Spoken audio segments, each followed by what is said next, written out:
আসসালামু আলাইকুম। বাংলাদেশ বেতার গোপালগঞ্জ। খবর পড়ছি শিফাত রাকা। গোপালগঞ্জের ১৬ই ডিসেম্বর মহান বিজয় দিবস উপলক্ষে শহীদদের প্রতি শ্রদ্ধা নিবেদন, কুচকাওয়াজ ও বিজয় মেলা সহ নানা আয়োজনের মধ্য দিয়ে পালিত হয়েছে। গতকাল সূর্যোদয়ের সাথে সাথে বিভিন্ন সরকারি, আধা সরকারি, স্বায়ত্তশাসিত এবং বেসরকারি স্থাপনাসমূহে জাতীয় পতাকা উত্তোলন করা হয়।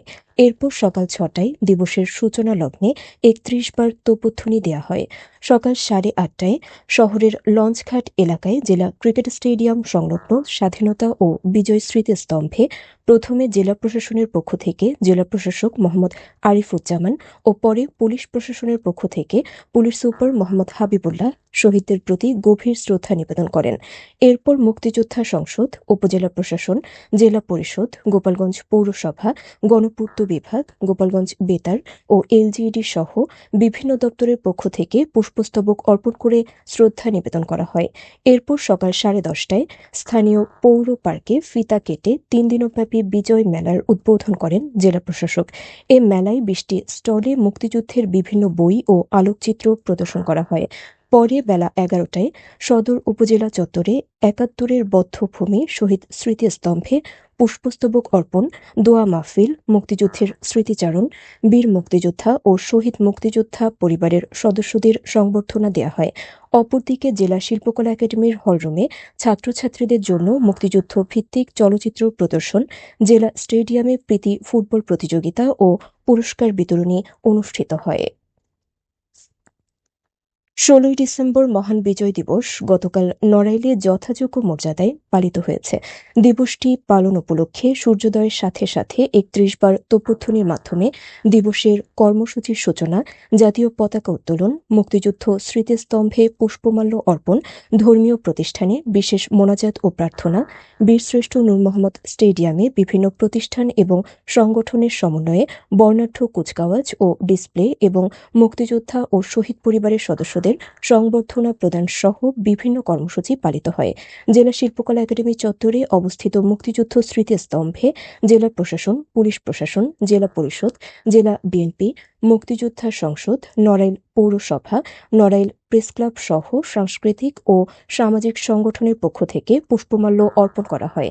এ সময় জেলা প্রশাসক ড মোহাম্মদ আব্দুল সালাম, জেলা পুলিশ সুপার মোহাম্মদ আল মামুন শিকদার, জেলা পরিষদের প্রধান নির্বাহী অফিসার মোহাম্মদ আসাদুজ্জামান, মুক্তিযোদ্ধা ও বিভিন্ন রাজনৈতিক নেতৃবৃন্দ সহ বিভিন্ন শ্রেণী পেশার মানুষ উপস্থিত ছিলেন।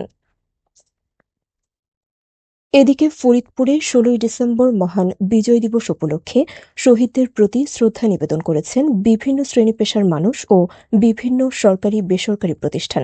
গতকাল সকাল ৭:৩০টায় মহান বিজয় দিবস উপলক্ষে ফরিদপুর জেলা প্রশাসনের আয়োজনে শহরের শহীদ স্মৃতি ফলকে প্রথমে জেলা প্রশাসনের পক্ষে জেলা প্রশাসক মোহাম্মদ কামরুল হাসান মোল্লা, পরে পুলিশ প্রশাসনের পক্ষ থেকে পুলিশ সুপার মোহাম্মদ নজরুল ইসলাম ও জেলা civil surgeon doctor Mohammad Mahmudul Hasan পুষ্পস্তবক অর্পণ করে শহীদদের প্রতি গভীর শ্রদ্ধা নিবেদন করেন।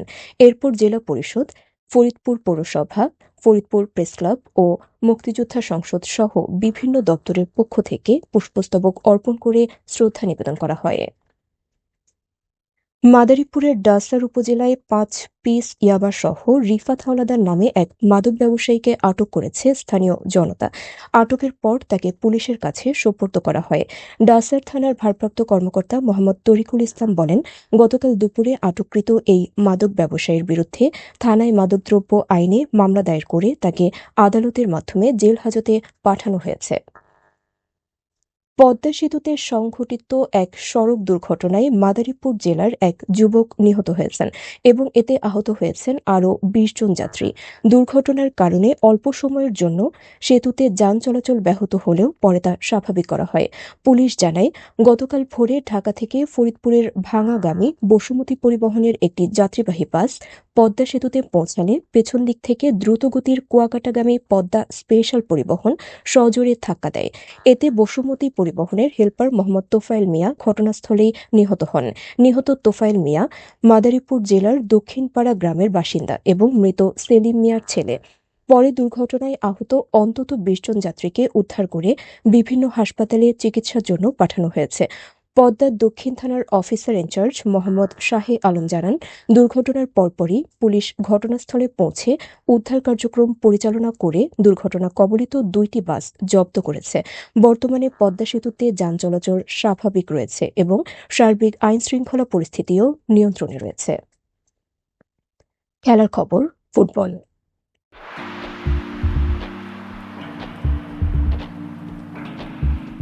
16ই ডিসেম্বর মহান বিজয় দিবস উপলক্ষে নড়াইলে প্রীতি ফুটবল প্রতিযোগিতা গতকাল নড়াইল বীরশ্রেষ্ঠ নূর মোহাম্মদ স্টেডিয়ামে অনুষ্ঠিত হয়েছে। নড়াইল পৌরসভার আয়োজনে এই প্রতিযোগিতায় নড়াইল জেলা প্রশাসন একাদশ নড়াইল পৌরসভা একাদশের মোকাবেলা করে। পরে খেলাটি গোলশূন্য ড্র হয় এবং খেলা শেষে উভয় দলকে পুরস্কৃত করা হয়। খেলায় প্রধান অতিথি হিসেবে উপস্থিত ছিলেন জেলা প্রশাসক ড মোহাম্মদ আব্দুল সালাম। জেলা স্থানীয় সরকার বিভাগের উপপরিচালক জুলিয়া শোকায়না এর সভাপতিত্বে জেলা প্রশাসনের কর্মকর্তাগণ, পৌরসভার কর্মকর্তা কর্মচারী, মুক্তিযোদ্ধা, রাজনীতিবিদ ও সাংবাদিক সহ বিভিন্ন শ্রেণী পেশার মানুষ এ সময় উপস্থিত ছিলেন।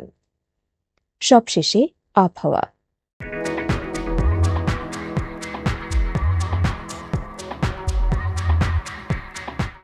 আজ দুপুর 1টা পর্যন্ত আবহাওয়ার পূর্বাভাসে বলা হয়েছে, দেশের অভ্যন্তরীণ নদীবন্দর সমূহের জন্য কোনো সতর্কবার্তা নেই এবং কোনো সংকেতও দেখাতে হবে না। খবর শেষ হলো। আমাদের পরবর্তী খবর প্রচারিত হবে সকাল 10টা বেজে 30 মিনিটে বাংলায়।